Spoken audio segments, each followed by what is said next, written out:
Welcome. My name is Lee Benson, and I'm a volunteer with the Hillsborough West End Neighborhood Association, where I work with the Street Committee.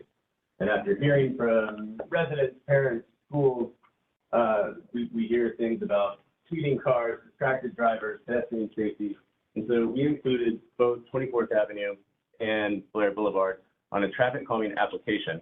And after a data-driven process, which we'll hear more about tonight, they were included for the traffic calming program, which has led us to this stage in the process. We're joined tonight by Jeff Hammond, who's been hired by NDOT to fill us in on how this whole thing works. I'd also like to acknowledge our council person, Tom Cash, who's here with us tonight. Lee Toomey, head of schools from SBA, is here with us. Angus Purdy, who's one of the co-chairs of our neighborhood association. And with that, I will hand it over to Jeff. Thank you. Okay.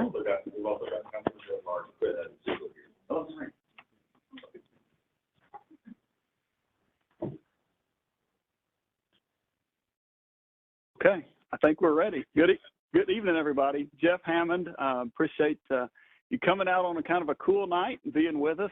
I am a consultant for the Nashville Department of Transportation, NDOT, and George is with us as well. George will be monitoring the chat. We're in a couple of different places tonight. We're here, obviously, at Aiken Elementary, and we've got a number of folks who are joining us online. So we're simulcasting. That's why I'm wearing this silly-looking thing in my ear, just to be clear to those folks, and also let you know that we are recording this. And so if you go back and you have a neighbor that wasn't able to be here tonight, give us a few days, and the recording of this meeting and the video there will be put on Metro's YouTube channel. You can come back and relive the magic that is the 24th Avenue and Blair Boulevard traffic calming meeting. So again, thanks for being here. Three things I'm going to cover tonight, really. One is a little bit of background on the program and how these two streets got into the program. Secondly, we'll look at some of the tools that we have at our disposal within the program. And then lastly, and probably most importantly, and we'll reserve most of the time for this, look at our initial concepts for both these streets. I do want to emphasize these are two different projects. That makes a difference when it comes time to wrap this up and go to voting. Once we kind of settle in on what this project should look like, those will be balloted independently, and so the outcome of one is not dependent on the other. So we just found that they intersect. It made sense to have this meeting kind of a joint meeting, so I recognize some of you may be here for one project and not the other, but we'll go through both of them tonight, try to make good use of our time. A little bit about the traffic calming program. It is for residential streets as opposed to more commercial areas or industrial areas. I know we have a lot of different land uses. The more urban we get, it seems like we begin having much more of a mix. And so we've got folks from St. Bernard here tonight, and as well as other land uses perhaps represented. But we really do focus on the residential aspect. It is a quality of life issue for people who live on these streets. We recognize that. We focus on physical solutions. Signing is good, markings are good. We have some tools that deal with that and the educational component of speeding, but we have found that nothing slows traffic down like putting something in the path of vehicles. And so when we get to the tools, that's really a focus of this program. And after all, the DOT, their purview is the right of way. We don't do things like enforce traffic. That's police's job and those types of things. So what we can control is the engineering or the infrastructure aspect of the road. And lastly, we focus on speed reduction. That seems obvious, but sometimes people engage the program thinking, you know, if we can just get rid of some of these cars and push them onto some other street, that's what we'd really like to do. And that might be an idea, but it's not very fair to the people on the other street. So we really try to keep traffic where it is. We just try to get it to slow down and drive these residential streets much more responsibly. I mentioned these a little bit already. 3 E's. We know that this is not the total project. Oftentimes we can put things in the street and it'll go a long way towards slowing traffic down, but it really works best when there is somewhat of an educational component and also an enforcement component. It would be great, and we often get the request, you know, if MNPD could have a cruiser out here and write tickets once a week, that would probably help a lot, but we all know that they're doing very important work and just don't have the resources to spend a lot of time writing tickets, unfortunately. So we do work with them. We work with our first responders. They know we're out here. They know about the program. They're very supportive of us doing what we can on the infrastructure side to help them in their critical jobs. We like to show this slide. It's kind of depressing, but it kind of illustrates one of the major aspects of why we do traffic calming, and we're doing a lot of traffic calming in Nashville. And it probably goes without saying, but speed is a major player in traffic safety and in particular traffic fatalities, which you've probably been watching the news. It's on the rise, not just here. It's a national issue, but the slower we can make traffic, particularly in neighborhood settings, if in the unfortunate event there is a pedestrian car collision, that pedestrian has a much better chance of being able to survive that, potentially even walk away from that, the lower we can get speeds. So, you know, we did a big countywide speed limit reduction a few years ago. The default speed limit used to be 35 miles an hour. It's now 25. And, you know, the more we can get people to adhere to that, the better chance we have in terms of the survivability of a crash. This continues to be a really high demand program as well. This represents two of the streets. Council had some surplus budget going back to last summer, and one of the things that they did because of the outcry for this program was bring in about 60 additional neighborhoods on top of what we're already doing. So right now we're working through a backlog of a lot of projects. 80 of those are brand new. Really 85 of them are brand new. The 25 we normally do plus the 60 that were done as part of a surplus. And so council's been very supportive, but it's because there's been so much outcry from constituents for the program. We know not everybody's in favor of it, but we know that there are a lot of people are. Here's just some numbers to that. This latest cohort that you guys are involved with, we had over 500 applications for streets just like these two. So I don't know if it's a good thing you were selected. You didn't get here because your street's doing so great. We picked the kind of the worst offenders and go to work on those. So unfortunately, you're in that camp, but the upside is you did get selected, and hopefully we can bring some relief there. We do like to point out, if you're not familiar with Hub Nashville, it's a great resource for other types of requests. Sometimes people come to this meeting, they say, can we get more stop signs or, you know, sidewalks or crosswalks or whatever the case is. And we have a pretty limited scope of what we can do in this program, but obviously that's not all that NDOT or other departments within Metro can do. And the best way to access those things are using hub.nashville.gov or calling 311. And that's not, again, just the DOT. It's a lot of different Metro departments, but a great resource and a clearinghouse for any request that you have of Metro government. A little bit about these two streets in particular and how they got selected. We do have a scoring system that we use. So when all of those new applications come in, they come in two different windows twice a year. We're not to the point where we're throwing any of those out. So if we have an application that came in 4 years ago, it's still in the running and being compared to all the others that have come in. And these are the criteria that we use. About 70% of the score has to do with probably what you think it has to do with: speed of traffic and the volume of traffic. That's the biggest basis for how we select the projects. But the other 30% have to do with some of those quality of life issues, particularly non-motorized or pedestrian issues. So a couple of things in that category. One is, are there things that people may want to make a walking trip to? This neighborhood is rich in those. We mentioned the campuses, parks, shopping opportunities, transit, all of those kinds of things boost the score up for streets like these. The other aspect is the non-driver accommodation. Does a pedestrian have a fighting chance outside of walking, you know, on the street? Y'all don't do so well in that because you do generally have sidewalks in pretty good condition, and you've got some bike lanes, and you've got other types of accommodations. So that actually decreases your score. But we look at all of that, roll it all up. We also look at, is there a presence of a known pedestrian crash in the area? And so we roll all of that up and put that into the matrix, and it gives us our answer, and we usually take the top 25 or whatever we've got budget to do in that cycle. That's how we select those. Your two streets were in that top amount, and so we're here to work with you on a traffic calming project if that's your desire. So let's look at each street independently here for just a second. This is 24th Avenue. And I'll show you the map in just a second, but if you're not aware, this project is going to go from Blakemore to Blair. That's the segment that was requested. That's where our data comes from. Makes pretty logical project, we think, and so that's what is in our scope.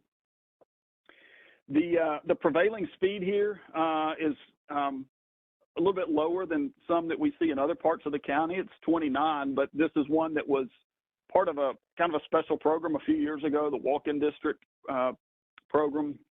And so the speed here is a little bit unusual in that it is actually 20 miles an hour, unlike 25 for most of the streets in the county.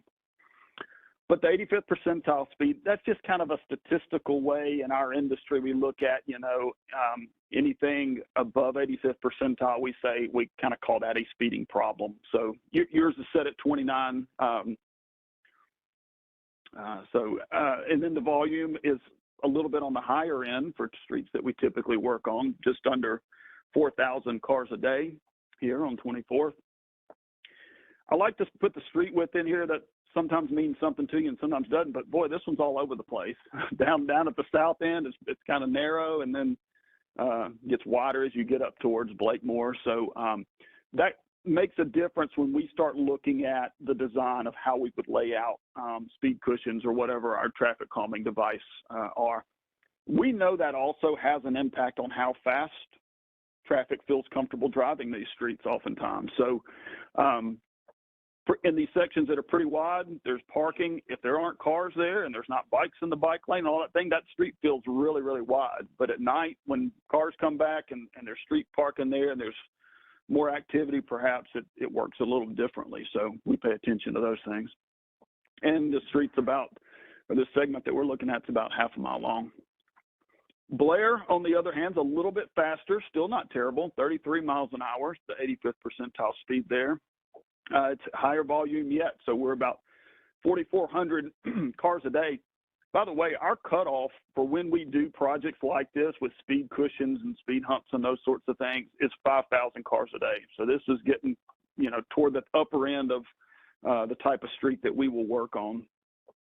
And the width here is also a little bit variable, though not quite as much, 30 and 38 feet. Still a wider street than we deal with, generally speaking. Just because, again, some of the on-street parking that's there. And it's about the same length, just a shade longer, just a little over half a mile there. So here's a map, and I know, especially those of y'all sitting in the back, probably for everybody, this is a little hard to see, but let me point this out. And we like this map because it shows us a little bit more information, and this map is available. This is an interactive online traffic calming tracker map, and at the end of the presentation I'll show you a QR code where you can go to Metro's traffic calming page. This is one resources among many if you want to spend more time with it and pan around and look, but I want to explain it to you. So these are our two projects. This is 24th Avenue, and if you're calling in, I know you can't see me pointing, but 24th is the green line running north-south right in the middle of the page. And so we go from Blakemore on the north end down to Blair Blvd on the south end. The other project that's green running along the bottom of the page is Blair Blvd. And here we're going from Natchez Trace over to 21st Avenue, okay? You see another project in here that's green, and that's Fairfax, and that's sitting right where we are tonight. It's also green, and let me describe the green color to you. That just means it's a traffic calming project that's in the works. It's not done yet. It's somewhere in the development stage. Fairfax was, I think, 2 cohorts ago. So if that tells you anything, we're still working on it. We've done all of these meetings. The ballot is in. It passed. It's going to be put in. It's just waiting its turn to get the cushions ordered and get the contractor to install that. So that's what the green lines mean in all these cases, okay? The purple lines are streets that have been applied for, but they have not yet been selected. They haven't met that threshold in our prioritization. So if you're curious as to, you know, have other streets in this area, I think they would be a good traffic calming program, you might think. You can look here and see if it already has an application in, and you don't have to put another one in.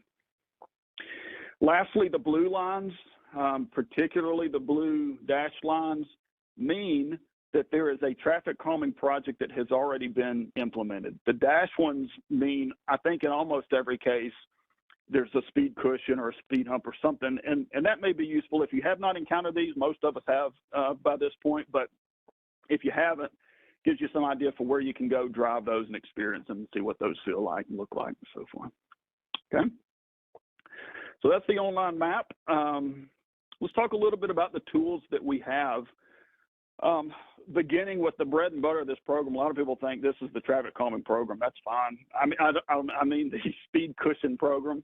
That's really what we do, and probably 99% of our projects, this one's, when I show it to you in a second, no exception, is really based on speed cushions. The reason is it's known. We know how cars interact with it. We know what we're getting from the factory. These are ordered. They're not site made. We tell them what they want. They ship them to us. It's pretty quick. We bolt them down.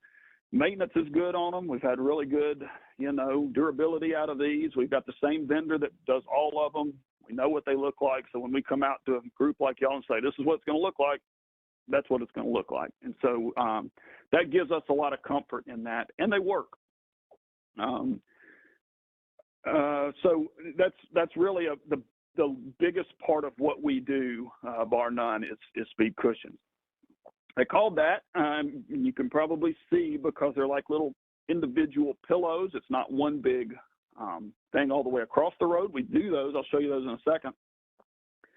But we like this because our first responders like this, fire department like this, police department like this. And the reason is because these are set at 6 feet wide. That dimension is 6 feet wide across, and that gives some of our bigger vehicles, the fire trucks and the ambulances with a larger wheelbase that need to get where they're going in a hurry, it gives them a little bit less of an impact when they encounter those. They can't just go straight through maybe like they would have without them, but the impact on those is very much lessened. So that's the biggest part about that. Now, that also means, though, that sometimes we have some gaps here. And so one of the design considerations that we have to be very aware of is the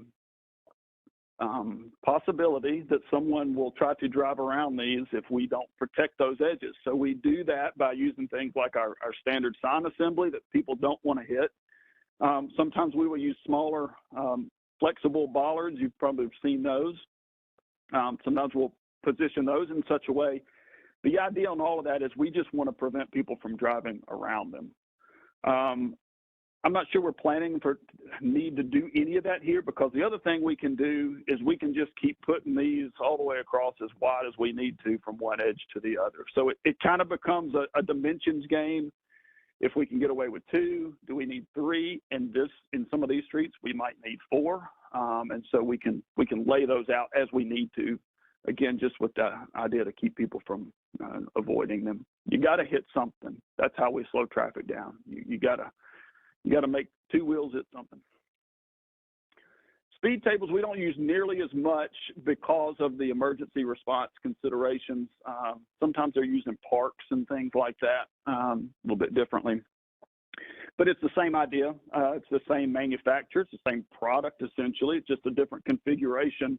One big, long piece of rubber instead of individual ones. All of these, when I say the same dimensions, these are only 3 inches tall, which seems like that would not make a difference, but it makes a difference. The other design consideration that we have both with the speed humps and the speed cushions is we can vary how long they are in the direction of traffic. The longer it is, the less aggressive it is, the more gradual it is. That means you can drive over it faster. The shorter it is, the more aggressive and kind of the more angular and harsh it is. So that tends to slow traffic down more. Our default is right in the middle. Our default that we use most places in the county is a 10.5-foot long cushion, but we can do a 7. We usually reserve those for more of the urban areas where, you know, we really want to get down to a 10, 12, 15 mile an hour type of a target at the point of the speed cushion. Or we can go as long as 14 feet. We really reserve those more of rural areas in the county. So. If you've driven these, you're probably aware they work for most people. They're not foolproof. You still get people out there that, you know, will not slow down as much as you would hope they would. But we do have some before and after data, and they're still continuing to collect that, which is showing a pretty good result in the order. And it really, I even hate saying it really because it varies so much on the type of street and how much they're spaced and how long our project is and all that kind of stuff.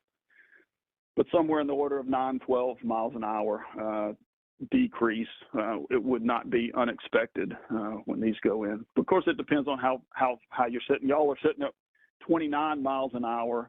You know, the target on these are probably going to be, we're happy if people traverse these at 20, 22, 25 miles an hour.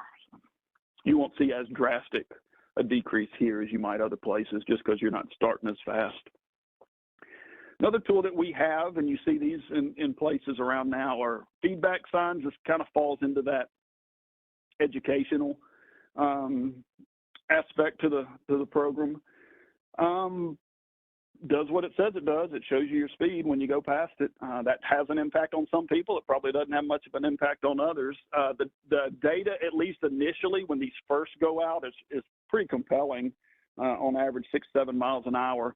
What we don't know is how long does that last? You know, 6 months in, a year in, are people still slowing down the way they did at the very beginning? So this is a tool that we often use when we can't use other things. We do have some limitations on our speed cushions, such as hills, steep hills. We don't put them on real sharp curves.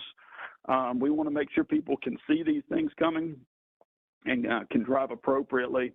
If there's one driveway after the next, we really work hard to keep them as far as possible from your driveways, and we don't put anything closer than 15 feet to a driveway. So there are some streets where it's one after the next. It's very difficult to get speed cushions in the way we would like to. So this can be a kind of a gap filler. We will do some pavement markings occasionally.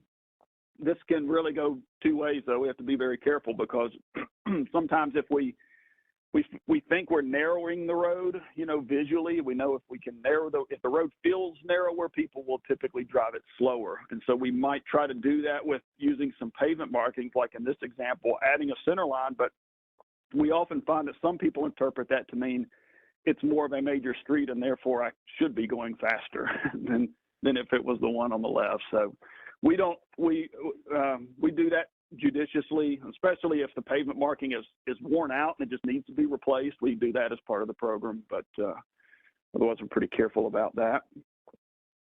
Bulb-out and chicanes are ones that are more in this area. In fact, we're in Fairfax here tonight that got a treatment. It's one of probably 2 that I can think of, chicanes in Davidson County. We don't use them very often. It's meant to try and introduce sort of an artificial yield street. It works pretty good when there's enough parking to sort of keep people honest, but if it's just paint, probably doesn't have as much of an impact. But we have not introduced any of those in a long time, but we do have it in the toolbox. Bulb outs are a little more common, particularly in urban areas where you have these really wide streets, and if we have instances or complaints about people turning those curves, turning those corners very quickly, we can try to narrow that, try to help that in some case. But again, that's we would love to do those in concrete and make a nice big curb area and pedestrian area, but this program again is really limited to paint and delineators if we use those at all. And then traffic circles. again, just not one we do a whole lot, because we're going back to what I said about one of the reasons we like speed cushions is we know how people are going to interact with them. These, not so much. Some people drive in front of them. Some people drive all the way around them, like a roundabout. School buses have a real issue. Signs get knocked down all the time. So we've done a few of these around in the past few years, but again, very judicious. We're not nearly as aggressive in these as maybe we could be for those reasons. There we go. All right. That's the program. That's the tools we have in the program. I know I've talked a lot. I'm gonna talk a little bit more, I guess. I'm gonna show you these two concepts. I know this looks really busy, particularly sitting kind of far away like we are, but I'll do my best to walk through it and explain it. It's really pretty simple concepts here. But I know that looks like there's a lot going on the slide. So this one is, I'm covering all my words up. This is 24th Avenue, and the thing about this is north is pointing that way. So Blair's down at the south end of the project, and Blakemore is up here where the little traffic signal symbol is on the north end of the project. We're here, and so we're just we're very close to the project here tonight, but you all are probably familiar with it. What we have laid out, and the way we lay these out is we look at kind of these control points where these stop signs are. So we have an always stop at Fairfax, and that's really it for the length of the project. Of course, you stop at Blair, you stop at Fairfax, and then you got a signal at Blakemore.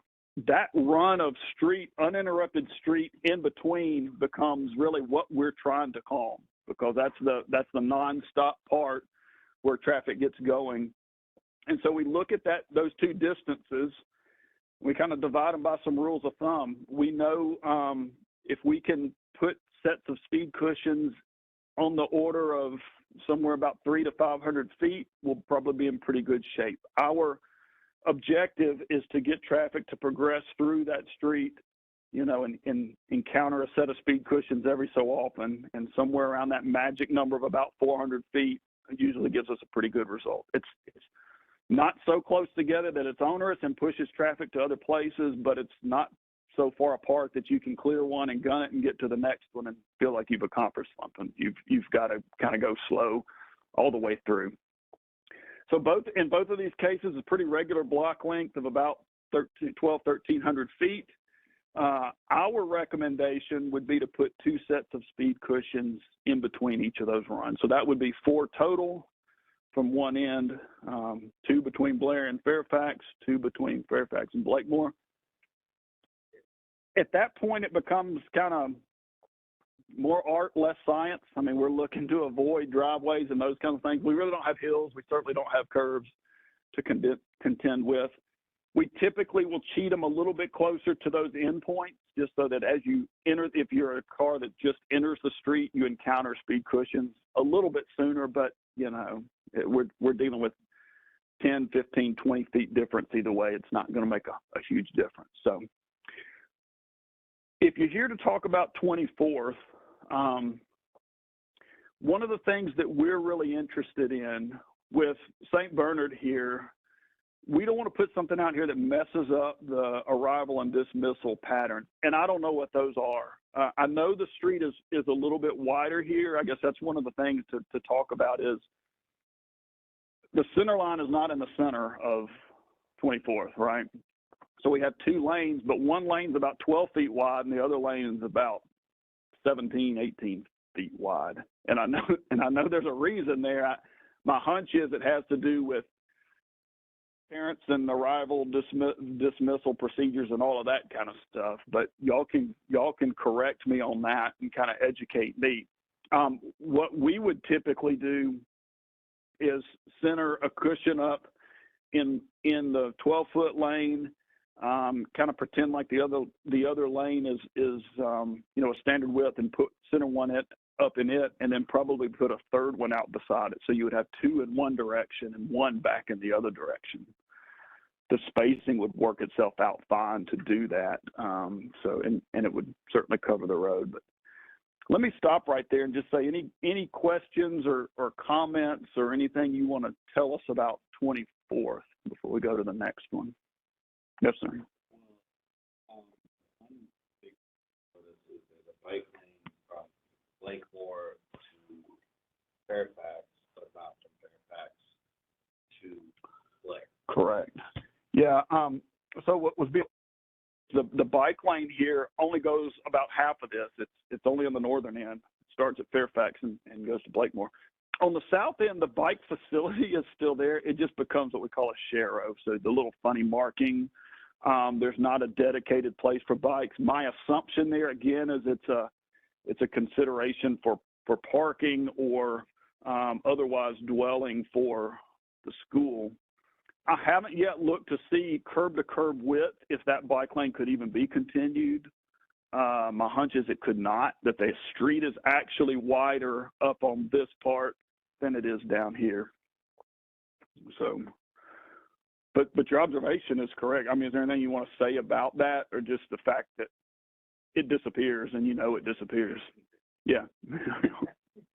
Yeah, ideally it would. Sure. Yes, ma'am.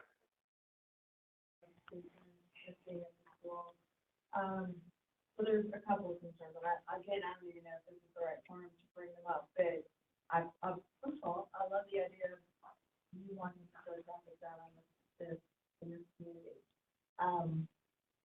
Looking at our data for our school, we are incurring more and more walkers and students, so safety is really important to our values. We have a lot of students that dismiss and walk themselves across 24. I don't necessarily know if a speed hump is the answer to that. When I'm trying to get students across the road safely.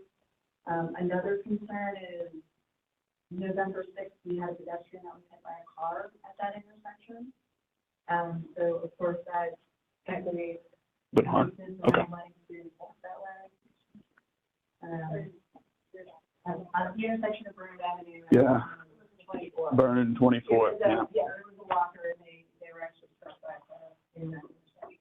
And then the third thing for me, probably, which is another frightening moment for me, is the fact that because we don't have a crosswalk, our students cannot evacuate from the building during a fire and cross 24th Avenue or another. So if we had to evacuate quickly, per our fire marshal, we've actually had to reroute the way our students egress from the building. They actually have to walk alongside the building on the same side as the building. So if there, for instance, was a fire, that is certainly a concern as well. Yeah. And where emergency vehicles would come to the school, would be along 24, right? So, the additional risk of being on 24 along our school side is not for traffic or dismissal. Okay. In fact, that lane is not used at all. So nobody sits there. Okay, that's good to know. Yeah, it's not used at all in our plan. For that reason. Okay. Dismissal, arrival, most places goes a little smoother, takes care of itself. People kind of stagger, they don't sit there. But dismissal, a lot of times parents get there early, an hour early, and sit somewhere. Does any of that affect 24th? No. Okay. So when kids cross at this intersection, where they go? Are they walking home? they're walking out. Okay. And I'm actually a parent of To and from. as well as someone who lives in the neighborhood. That is accurate. And so my child's been walking them for 3 weeks. And usually they're not walking, especially at that age. Yeah. Because it's primarily third grade and up, they're actually not walking with an adult, Mm. right? So they're walking in groups of children. Okay. He needs a little more frontal cortex, but I don't think that's what we are calling for. So. Yes, ma'am, in the back. You know, they live in 24 and stuff, the children do not go to that school, but we sometimes just want to walk down to see friends on Burners or go to that park. We find it very stressful. Crossing right there, I think it's just wide and on the hills, yeah. So, and it's such a long street. Anyway, so yeah, it's confusing even as a non-school person. The other thing I don't really like to know is in the evening traffic, at the stop sign of 24th and that, people are barely stopping there. It's so much, it's sometimes hard for me to get out of my alley and 24th because cars are. I don't know if there's any way to encourage full stops at stop signs, maybe not. But I think all the Vanderbilt traffic, Yeah. it's almost like a semi-flow of traffic. Yeah, once the stop sign there and we have no enforcement capability, that's kind of difficult. There are quite a few driveways along in that particular area. So when I'm looking at, where you sort of have these speed bump positions,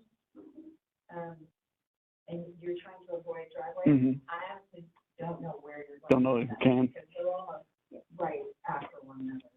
Yeah. You've looked at that already. We've looked at it. We feel pretty confident we can get them in. Okay.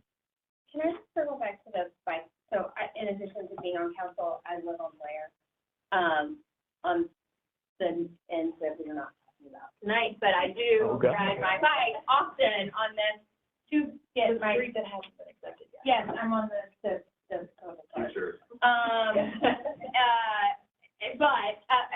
But because and I have 3 kids, I'm often riding bike to the park, and so I do cycle quite a bit on 24th. And transitioning from the bike lane to the no bike lane, that is a particularly stressful of all the places around this town, and there are a lot where I ride my bike. And maybe it's because they're students or I don't know what it is, but they do not care at all that you're coming from a bike lane into their traffic, and it is a particularly unsafe transition right there. Okay. Well, all of this is really helpful, and one of the things that's very interesting to all of this is, that cross section for that. I was sure you would say there was, something to do with the school or some parking there as to why one lane was wider than the other. I'm not hearing it. I don't understand why the center line's not in the center. But we'll look at it and see, is there a way to reintroduce the bike lane there or something?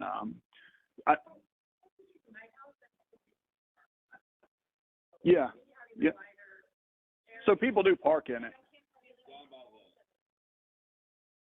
Okay.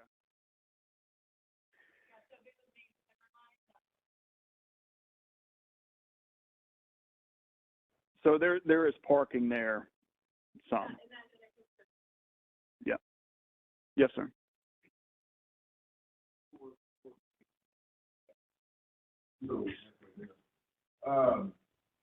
From Blair, going past Bernard, to the crest of that hill that doesn't look like a hill. Mm-hmm. Cars from Blair to the old entrance of the St. Bernard School, they're speeding up that hill. Then, when the crossing guard has their cones out there, that person notices that those cars don't slow down until almost at the double driveway going on to 24th, okay? Okay. But once they pass that, they go back to their high rate of speed down to Fairfax. Mm-hmm. Now, vice versa is from Fairfax at the stop sign where people said they don't stop. I agree with you on that. That they will speed all the way up to almost the end of, what was the name of the, not Barton, the condominiums or the apartments or the White House. Okay, where the white apartments are. Then they'll slow down because they realize, oh my gosh, I think there's a 15-mile-an-hour speed zone, or maybe it's 35-mile-an-hour speed zone. We can't figure it out, even though it's written on the cones that it's 15 miles an hour. Then they zoom back over the hill to Blair. What I'm getting at is, for the cushions, 12 would be great. But, be real.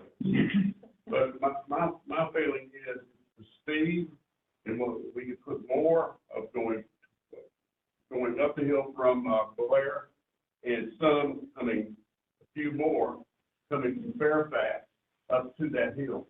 Okay. Let me tell you, I know a guy that's out there twice a day, and that guy has said, hey, it's crazy out there with your 3,900 cars. Yeah. So I'm for cushions, yes. More the merrier. Okay. so Jeff, just one other thing I want, so Lee, will you just talk a little bit about the crossing guards that's there, and that's something that's being. So, I mean, we employ our crossing guards, so they're not there the entire day, right? They're basically there for our arrival and so if pedestrians want to cross, there's no one out there to make sure that that's happening adequately. Also for our walkers, we just don't have the personnel to have someone out there, to have someone be at our car line and directing traffic, as well as having someone direct traffic for our walkers. So those are two different locations. Mm-hmm. So we get more bang for our buck with the drivers, right? So we're kind of leaving our walkers in this perilous position because we can't actually staff that. So that crossing guard is not here No. Yeah. controlling the pedestrians. Okay. Yes, they're there. It's right there. Gotcha. And so that's where the pedestrians end up crossing, because they come to him and they cross there, Okay. which is not where they should be crossing. Okay. They should be crossing at a crosswalk, but there's no crosswalk. I think, one thing I wanted to ask, thank you, I wanted to make sure we knew how that worked. I think one of the things we've talked about is that the whole stretch from Blair to Fairfax does not have a crosswalk. And even if you're looking at the stretch from Fairfax to Blakemore, I think there's at least, there's one at Belcourt and two at Akron, yeah. And so can you just talk about, like, if the speed cushions go in, would that prevent other improvements from happening on the street, like an addition of a stop sign at Bernard and make it more likely. and crosswalks, Mm-hmm. or will it make it more likely? Yeah, good question. So, unfortunately, given the scope that we have to work with, one second, go back to my thing. I can't tell you we'll do a crosswalk or anything else as part of this project. I can tell you that we will go back to NDOT and say, here's what we heard at this meeting. You guys really need to look at this. This is how this street functions. It's an important part of this street. You guys let's look specifically at a crosswalk at that location. They may come out and they may say, they may take counts and see how many people are crossing. I don't know what, but they will look at that. They almost certainly will not roll it into this project. They will take it and kind of work on it on the side, and frankly, you probably don't want it to be, because I'll show you a timeline here at the end of the presentation. We're a good year from anything happening, so anyway, that's no loss.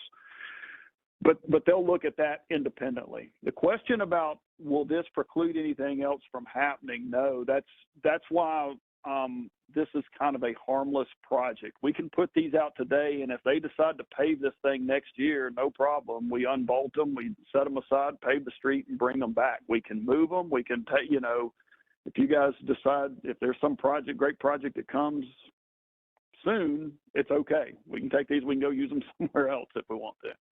But so that doesn't preclude anything from happening. I doubt it makes it any more likely that it will happen, though. Sometimes these may go in. What we tell people sometimes is people will say, there's a bad sight distance problem, or there's a place where pedestrians want to cross and can't, and all these safety issues. And one thing we'll say is, well, look, if we put these speed cushions in and they perform like they perform on other streets in the county, it becomes a different problem, because now at least traffic is slow. And so sight distance may not have gotten any better, but at least traffic is coming at you slower, and so you feel a little bit better about pulling out into this. So it's kind of that situation.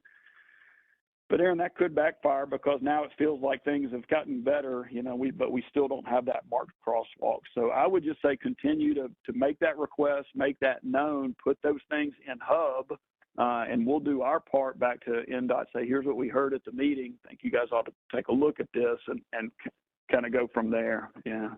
Yes, ma'am. That 24th Avenue is a huge artery for one of the largest private employers in Nashville, right? Mm-hmm. We have all these people dumping off of 440, taking the 21st Avenue exit. They hop on to Westland and Sunset Ashwood because 21st backs up, mm-hmm. and they all end up on 24th Avenue trying to get to Vanderbilt at the same time as the kids are trying to get to school. rush hour plus schools at the same time. Which I think makes the crossing guard, the crosswalk, much more important. I mean, it's just that volume of cars coming in at the same time for children, especially in the morning. Yeah, that's a good point. Couple more in the back. Also, this said between Blair and Burner, there is no sidewalk on one side. So again, if I'm trying to get to Burner, I don't have any choice, but probably.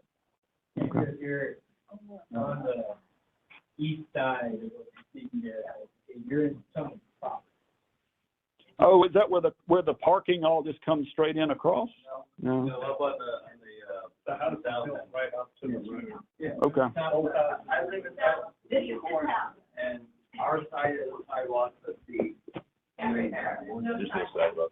So, yeah, okay, so it would be there. Yeah, yeah, okay. It's the only place in the entire. Okay, So you have to cross over.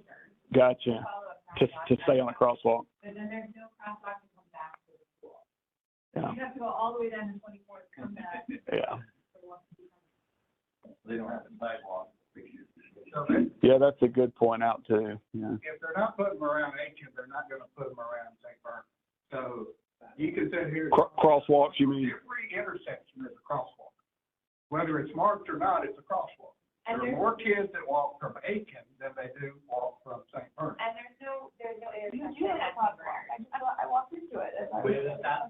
Every intersection is a crosswalk. No, that's right. I People are more cautious about it. Yeah, the city can't put a white marker at every intersection. But there's no intersection at St. Bernard. Well, they does, but they're gonna do it in Aiken before they do it at St. Bernard. But there's no intersection at St. Bernard. I live right here. So you're walk at Aiken, there's stop signs and a wonderful crossing guard. I don't know who the crossing guard is at Aiken, but she is the most lovely. Judy. She's amazing. Great. But at St. Bernard, there is no intersection. So that is part of the difference. So there is no slowing of traffic because there is no stop sign at that school. Whereas at Aiken, there is an intersection where the streets come together both at that point. So it's a little easier. Yes, sir. Different question about, something you showed is the signage. Are you all considering that for 24th, or that 30, but you're actually 20 if you're going 30? Yeah, yeah, so the picture that I showed, you can kind of see you can see it back there. It's just a diamond. It says speed cushions, and then there's a square plate under that says 20 miles an hour. That's the standard that we use for these. About the digital sign. Oh, the electronic, I'm sorry.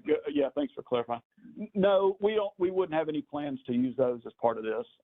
We don't typically use those. If we can do speed cushions, we're pretty sure that the result is going to be a street that operates around 25 miles an hour. We don't need the feedback to just show people they're doing 25 miles an hour. If we couldn't get something in, we might, there's kind of a long gap just to remind them, hey, you're now at 37 miles an hour. Please slow down. But in a case like this, we wouldn't anticipate using those. Earlier on, you said that you kind of wanted feedback about the incoming and outgoing traffic at drop-off. Did you get that? I think so. Yeah. My biggest concern was this block right there along the school frontage, but it sounds like that might be parking, but it's not necessarily tied to the. Down by the corner, there's a. Okay. But right in front of the school, not. Excuse me, there is parking along A&A Park Okay. on Shoulder, Yeah. which is by and large taken up most of the time by teachers from the county who come in for training at Martin Professional Development Center. Okay. So that area there, which is not really clearly marked, has signage that says it's a limited parking area, but it is almost always full Okay. for teachers. Yeah. And so what is the goal that you will have? So 85% of people are under 29. That's the statistic. And so 15% are above 29. Correct. And it's a 20 mile an hour. And what is the goal? You guys try to hope to have that 85% at the speed limit, or Know it, love it. Yeah, we try to get traffic to be compliant with the speed limit. In this case, it's 20. Most places, it's 25. We don't have such great tools to fine tune that and say, well, we're at 29. Let's dial it down to 23. I wish we could.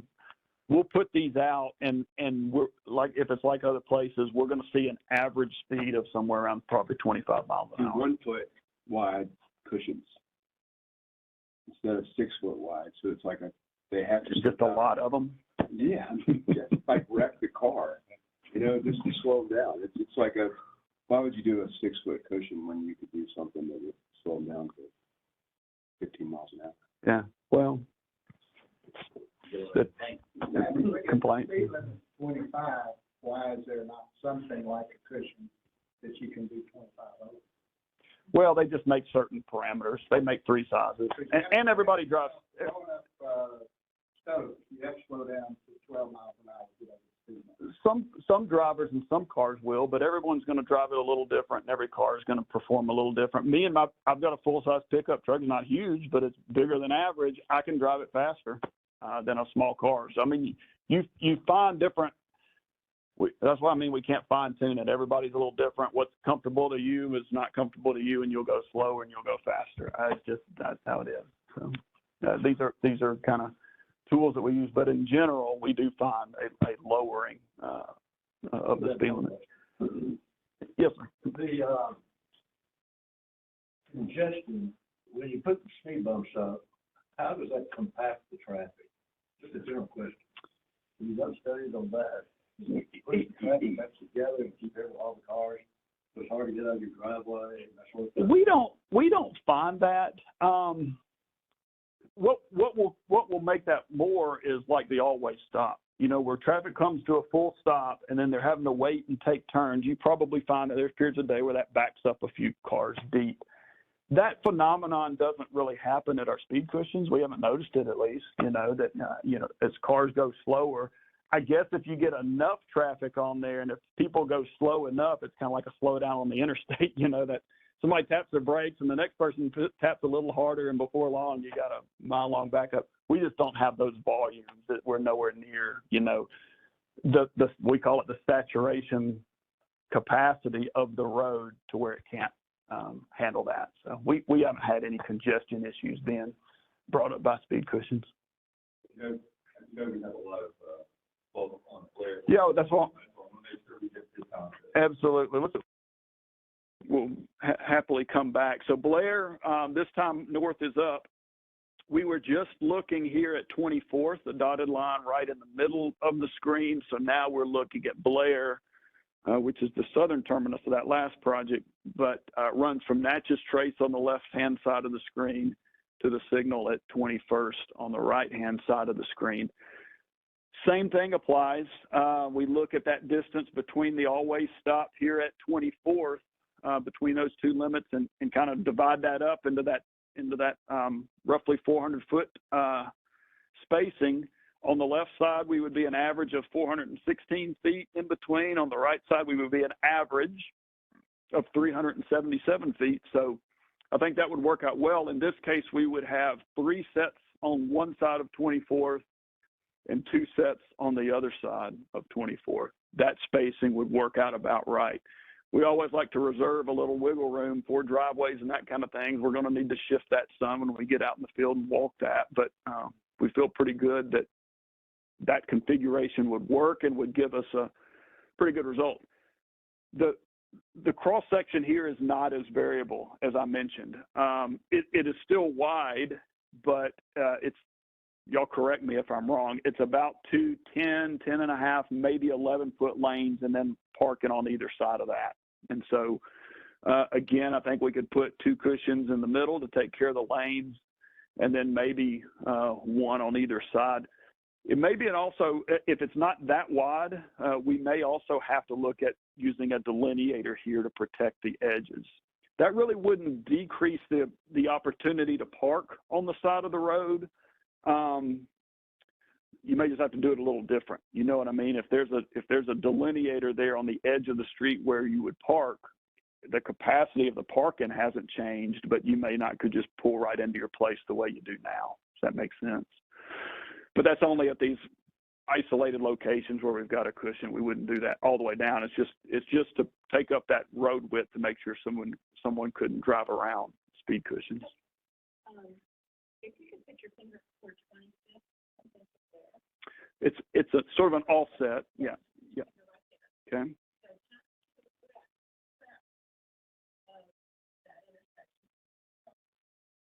Okay, right around in here. At the intersection? It's slightly to the west. Okay. That's a jog. Right, right. So just slightly to the west, right there. Yeah. That's the complex. So that particular cushion, I'm wondering, is there a protocol for if there's a crosswalk, how far it should be from the crosswalk, and could it be on the other side of that crosswalk where people really pick up speed to if there's no stop sign all the way to 24th in Nashville. Mm-hmm. And that's where they really go fast. And I hear them, they take out dollars, they take out, I've seen them take out the pedestrian sign that has the children walking on it. I've seen them take that down. I've seen them run into telephone poles right west of where that station is. Yeah. The answer is we can move it to the other side. I think the result's about the same, though. I mean, if a car's approaching the crosswalk from this direction, they'll hit the cushion before the crosswalk. If it's coming from this direction, they would encounter the crosswalk first. However, they're already begun slowing down to anticipating to hit that. They're not going to hit that at full speed. And so, I mean, you can switch it, but then you can make the argument, well, you know, it's 6 1 half dozen another. What we find again is, you know, if we have done this right and we can get traffic slowly progress through all of it, it kind of helps any way you look at it. But we will certainly look at that when we're out there and say, what is this crosswalk doing, and how do we best protect it?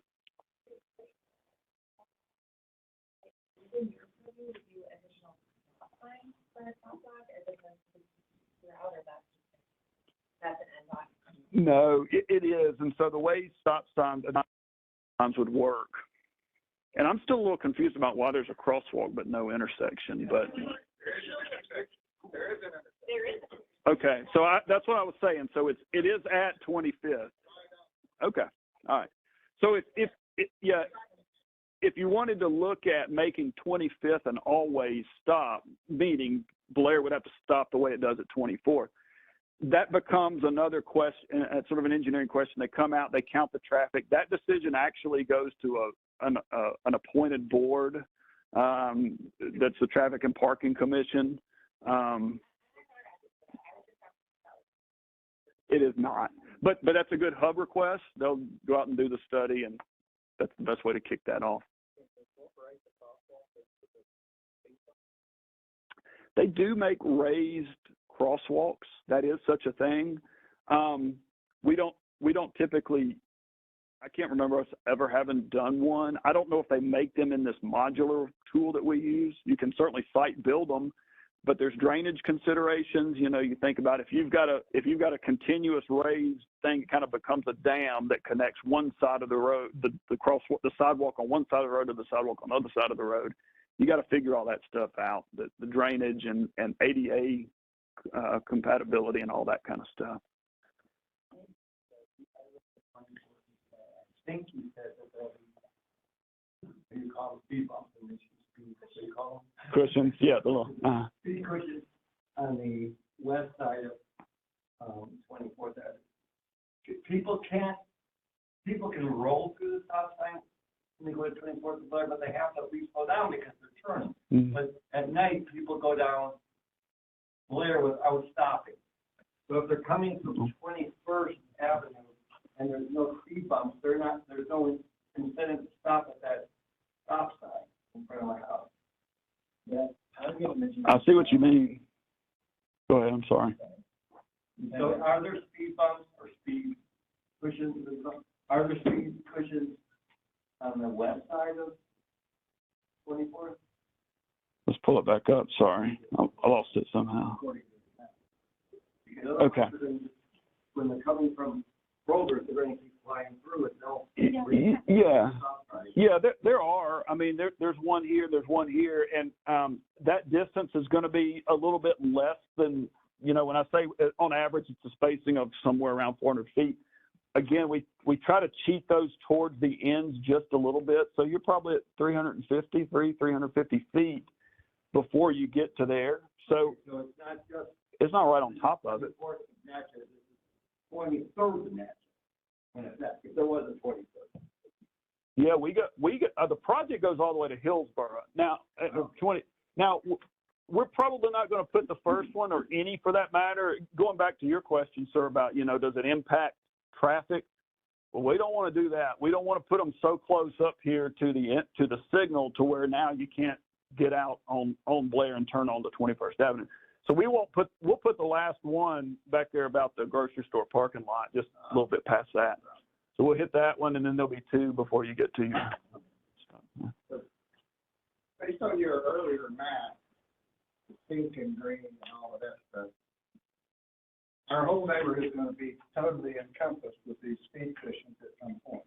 Well, there's three streets. It's not in the neighborhood. Yeah, there's 3 streets that we know of. And what happened to Woodlawn? What's the latest on that? It's moving forward. It passed. Between Woodlawn. Yeah, there's others. All of those purples, that whole section. Sharing There's that. going to be speed bumps to accommodate, to keep other people out of our neighborhood and not the people that actually live there. It's slogan. Slow that. Kind And of that's the whole neighborhood you're talking about, from Natchez Trace or Blakemore to 440. Well, just from what you're seeing on this view, just those 3 green streets. But for now, right? Yeah, right. And you're right. Woodlawn is off the map, but it has them. Sharondale on the other side of 440 is moving forward. So yeah. And this neighborhood is not alone. There's a lot of neighborhoods where they're kind of coming. One thing that is not necessarily reflected on this map is the fact that there is pending development on 21st Avenue, the corridor. There are empty lots. There are potentially new structures going in there. We don't know how large they are. We don't know how many units they'll be. And what happens when those come in is we always have to look at the ingress and the egress from a potential parking garage or a parking structure attached to a building, and whether they'll cut through our neighborhood coming out the back, because we all know that they're not going to put the entrance on 21st and slow down 21st. They're going to kick it out the back. So what that means is people who work or live in those buildings will then also be added to this mix, which we don't have. So those cushions are sort of a preemptive strike, I guess you could consider it, for some of that. This is kind of like back to the Wood and Blair. Have we spent time at that freeway? Because I just saw a wreck today. I think there's, and I guess this may not be part of both here, but I think part of the danger from a traffic perspective is one of the crosswalks is great and brand new. One you can barely see, and then there's inherent, residential houses are narrowing. So when you have Kroger and things start going quickly, even with crosswalks, but is there a way to make that, to encourage bikers and DMC, the pushes there? How do we make that? Could that be considered as part of to make that?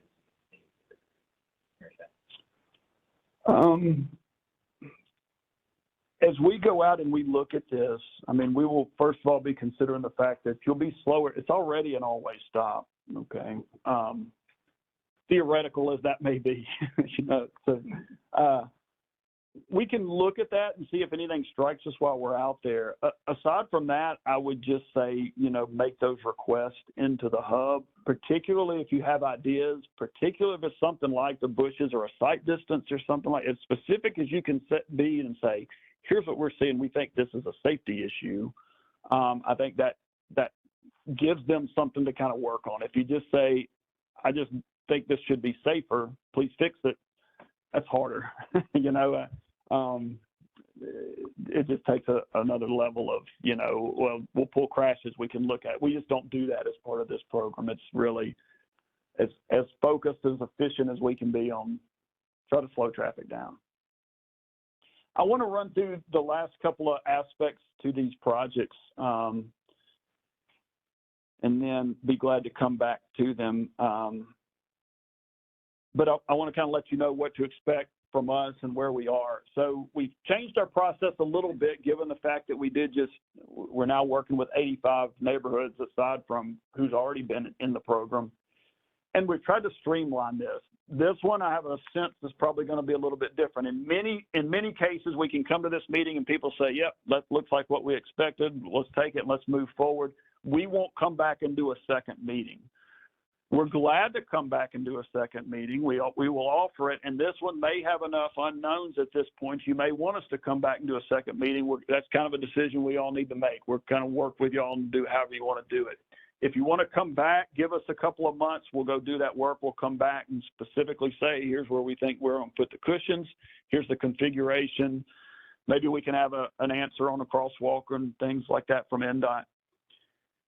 If, however, you look at it and say, no, we trust you guys, we think that's about where you want them, you guys will put 2 or 3 or 4, whatever you need, we're good with that, we'll go ahead and move forward into finishing those plans, posting them online, and moving to the ballot. That's kind of, we can make a decision here how y'all want to do that. The upside to that way is it's just quicker. To be clear, the ballot is a mail card will come.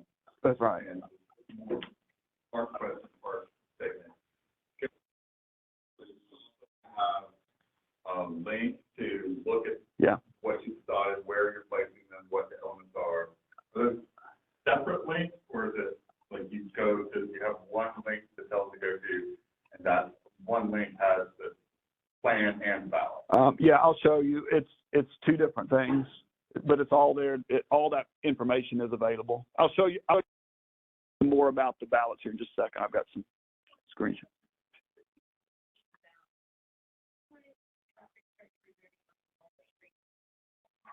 I'm not going to say it doesn't happen. It certainly can, particularly when, if it's a grid street and I can go down this street, but I can just as easily go down this street. If it's a path of least resistance, you may find that. We find streets. I was on one a couple of weeks ago having a meeting like this, and they said, well, the city of Oak Hill put them on this street, and since then, I can tell you, it has increased the traffic on our street. So, we try not to have that happen, but people I'm not going to tell you it doesn't. So it certainly can. Yeah, but the ballot, I'm going to show you some stuff. But anyway, that's where we are. So we're at the design. We can either come back to a second meeting or we can go right to the ballot. And Councilman Cash is correct. The resource you will have is we're never going to ask you to vote on something you're not very clear about. So we're going to post the formal design plans either way. If we don't come back to another meeting, you will still see the final design plans, and then you can decide accordingly if it's something that you're interested in or not. And then beyond that, we go to construction. I like to just point out here, that says 8 to 10 months from the point we get a ballot and everyone says, yep, we like it, let's do it. We're realistically still about a year from things. So I just don't want you to think that by Valentine's Day, you and your sweetheart will walk down a calm street that's a lot slower. It's not going to happen. Just to kind of set your level of expectation. The balloting process is correct. I'll tell you who gets the ballot in just a second, but if you are in that balloting group, you'll get a card, much like you may have gotten for this meeting. It's got a QR code that's going to go to those online drawings where you can pull up those plans. And it'll also show you where to go to place your vote. There'll be a little code here just to make sure who we want to be voting is voting. And you go into a Nashville.gov page, you put your information. Yes, I'm for it. No, I'm not. It's real straightforward. At the end of that, that stays open for 6 weeks. At the end of that, we tally those. And if 2/3 of the people have voted for the project, we'll do it. We'll order materials and get it going. If it's not that many, if it's less than 66%, we kind of come back and retool things. We'll take speed cushions out. We might then go back and look at a radar sign or something instead of kind of do a lesser type of a project.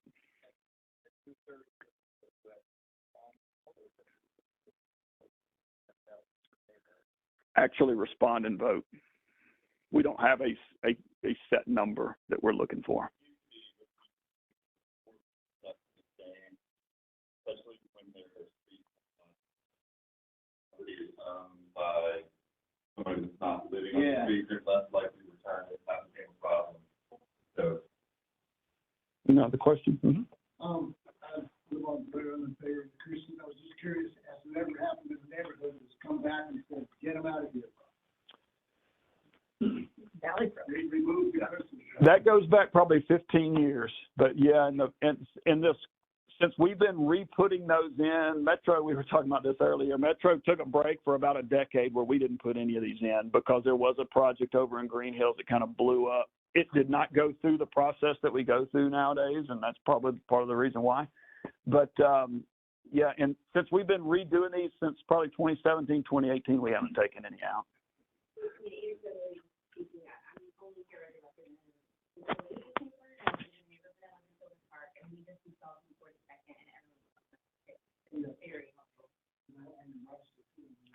Yes, Nebraska.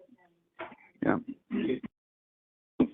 Real quick on just a few more details on the voting. Those do go to, as was alluded to, those do go to the owner. So if someone rents that property, they won't necessarily get the vote. It'll go to the owner of the property, wherever they may be.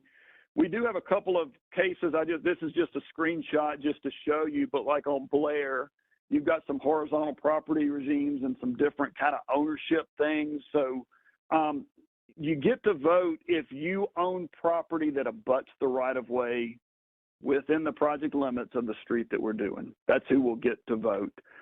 If you own a condominium, we consider you to own in common that piece of property that does abut. So yeah, you get to vote too. There's like an HPR there.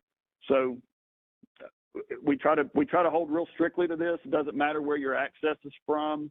It also doesn't matter. We know that there's people that live just off of this that use the street just like everybody does, but they don't get to vote because their property is not does not abut the right of way. So Something like SBA, an institutional owner, where does that go so they know where to look for it? yeah, we've had that consideration. We try to let like MNPS know those types of things. Churches get a ballot. We send it to the address that we have. Now, if there's a better contact for SBA that we need to know about so it doesn't get thrown in the trash, we're happy to know that. Yeah. For the mailing address is 800 Chestnut Court,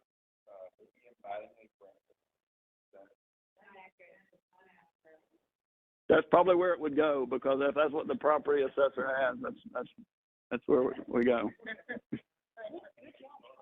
Yeah. Okay, give me just a second.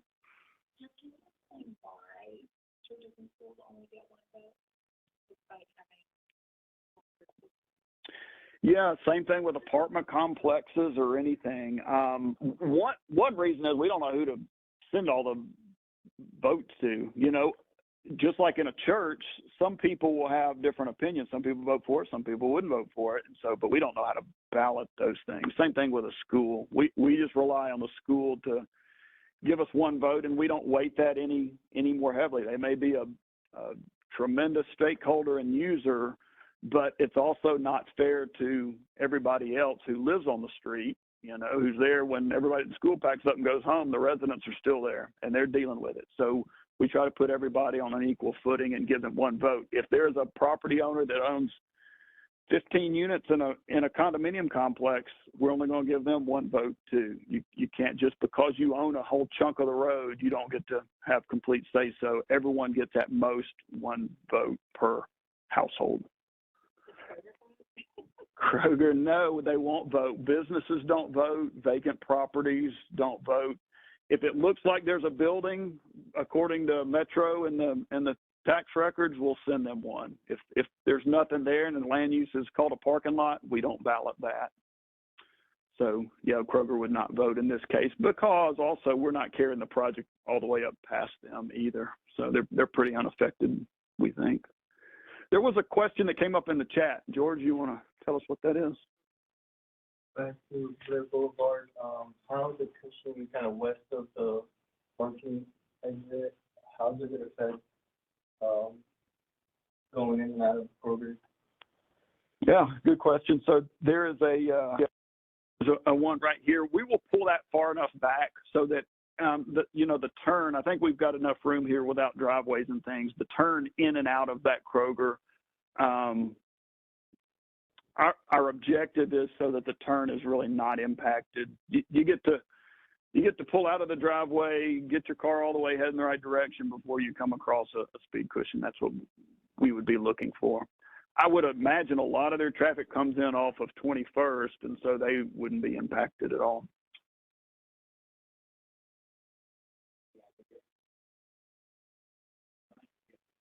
I know when I go up there after work, and then I have to turn left on the Blair, sometimes you do have to come out of there at speed, because you've got that brief moment. So if it's real close, you could pull out fast, but then it's that part. Gotcha. That's good to know, and we'll see if we can cheat that away from that driveway any. Based on that, because I can imagine, and if you're getting out at peak time, you'll take a pretty small gap, and you need to take it and go and get out of there. We've talked a lot of good input. Any questions, things that I may not have? Let me put a contact up here. May not have covered, didn't cover satisfactorily. Yes, ma'am.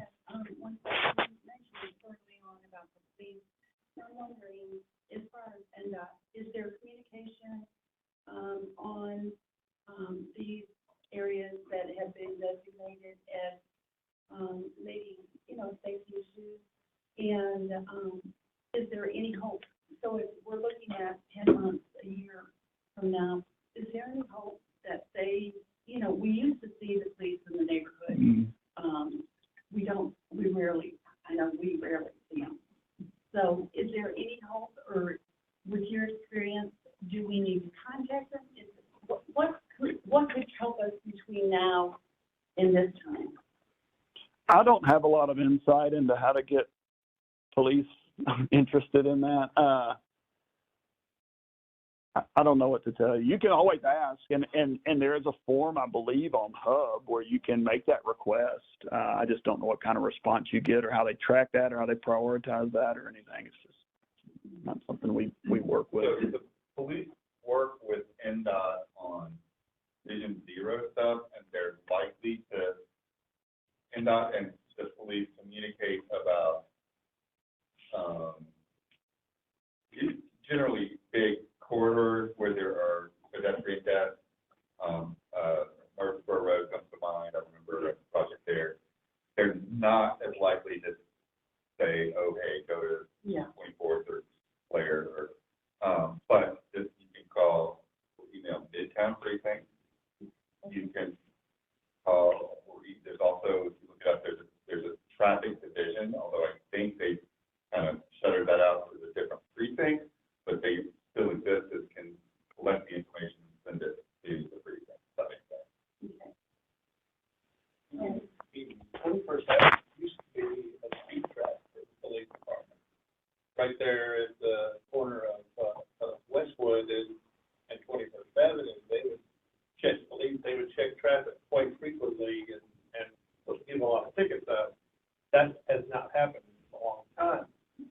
I requested the trailer for speed checking for our street specifically January last year.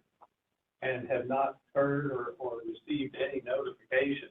And so I reached out in December, and it was told to me by the person that I talked to at NDOT, somebody had actually canceled it. And I know that there's a lot of, then I spoke with somebody else through email at NDOT, and they were like, no, it hasn't happened. It's still in the process, but it's a backlog for everybody who wants the trailer. I know that Beechwood had it last year at one point and was checking the speed for people, but they already had cushions too. So. I don't know how they prioritize. Was there only one trailer? No. Yeah, there's several. There should be more. Point noted.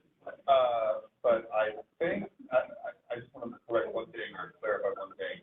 I don't think they're collecting any data. They're sending a signal, they're sending something to the driver that's going too fast and sending them a message. No, that's just collecting data. No, I get it. It's just like the sign that you showed earlier that has the speed base, the speed limit, and then this is the speed you're going. And I get that, only it's a lot bigger. Yeah. And it sits on the side of the road. It's just sort of new and it gets your attention. Yeah. Last I knew, the backlog or the wait was 5 to 6 months, you know, from the time. I don't know where it is now. It may be a year. I have no idea. Well, But January of last year. yeah. So whether it got lost or canceled or not, I don't know. It may just be a long wait for it. One last question. So how often do these pass? So like in your the cohort last Yeah. year, how many of them passed? I don't know off the top of my head, but you can look at it. So another thing, by the way, here's my information. This is really bad planning. I need to move this down. That says NDOT TrafficCalming.Nashville.gov. If you want to contact NDOT directly, there's several people that access that account. I'm Jeff Hammond at BurtTransportation.com. Aaron, I'm coming back to this. This is the QR code that gets you to the web page for this program. And one of the things on that map that I showed you is on there, but also you can look at the results of all the past things, and you can see how many have passed, how many have failed, and by how much. The overwhelming majority pass. There are a few failures, but there are not very many. But you can see that. I have one other question, and I don't think we've talked on it. How are streets chosen? Who screams the loudest? No, yeah. So at the beginning, we talked about the prioritization, but we start with applications. We didn't dream any of this up for any of y'all. Someone on every project came to us and said, will you please come do traffic calming? So there's an application process, but there's a ton of them. There's over 500 of them. And so we take all of those, go collect data, and we talked about that data, and then that's how we select kind of the worst offenders. That's how we come out and choose the projects. Like traffic counters on these streets? Exactly. Yeah, they measure speed and they measure volume. Yeah, those are usually those little tubes you see. You run over them. Anyway, again, thank you for your attendance tonight. We'll stick around if you've got other specific questions. And did we get any resolution, Councilman? I'll look to y'all. Do we want to come back for another meeting in a few weeks? Do you want to move forward as quickly as possible? What's the pleasure of the group? Come back and see it in more detail? I thought that might be the case, but we're happy either way. Move forward. Y'all are good? You'll see that. We just wouldn't meet and talk about it again. But if you want to meet, I don't care. I'm happy either way.